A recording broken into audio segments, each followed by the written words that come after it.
دنبال خونه رویاییتون هستید؟ اونم با قیمت باور نکردنی؟ حتما چشم‌اندازش هم براتون مهمه. یه نگاه به چشم‌انداز و منظره دریای اینجا بندازید تا توضیحات بیشتر رو بهتون بدم.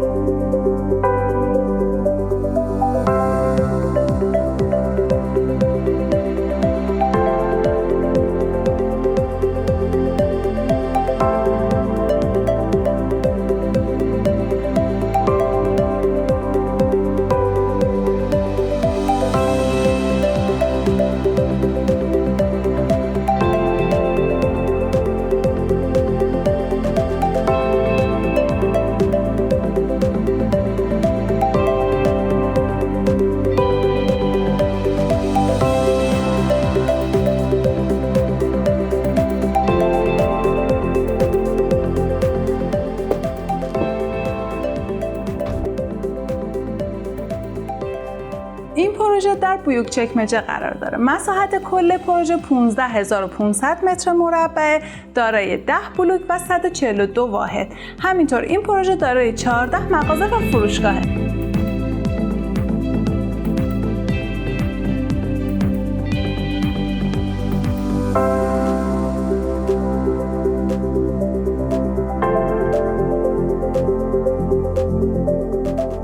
نقشه این واحدها بسیار بزرگ، ایرانی پسند و مدرن. پنجره‌های بسیار بزرگ داره، خیلی دلبازه. همینطور متریال به کار رفته توی این واحدها بسیار با کیفیته. حالا با هم دیگه بریم اتاقا رو بهتون نشون بدم.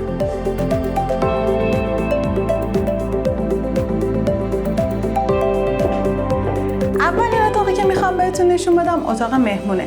فضای کاملا مناسب داره، همه چیز به اندازه است، دیزاینش فوق‌العاده است برای مهموناتون. بریم اتاق بعدی رو بهتون نشون بدم. اتاق خواب دوم یه فضای تقریبا مناسب داره، طراحی و دیزاینش همونطور که میبینید عالیه، تقریبا بزرگه، یه تخت 2 نفره بزرگ توش جا میشه و دیزاینشون میبینید که همونطوری که بهتون گفتم مدرنه.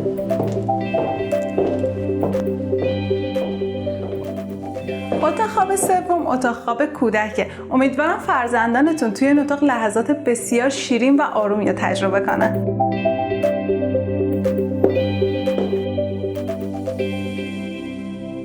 اتاق خواب آخر اتاق خواب مستر هستش. همینطور که میبینید فضای بسیار بزرگی داره با دیزاین دلانگیز و آرامش بخش.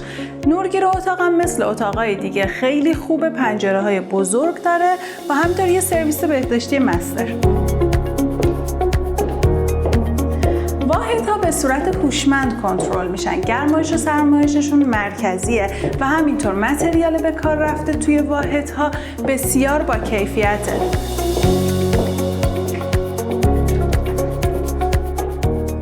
آشپزخونه شامل گاز، هود، فر، ماشین ظرفشویی از برند آرچیلک به شما تحویل داده میشه.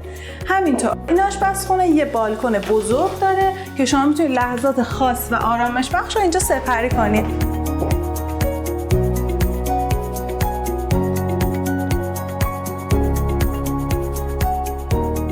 امیدوارم اطلاعاتی که درباره این پروژه باهاتون در میون گذاشتم براتون مفید بوده باشه. برای اطلاعات بیشتر با همکاران من در اینوست گلوبال در ارتباط باشید.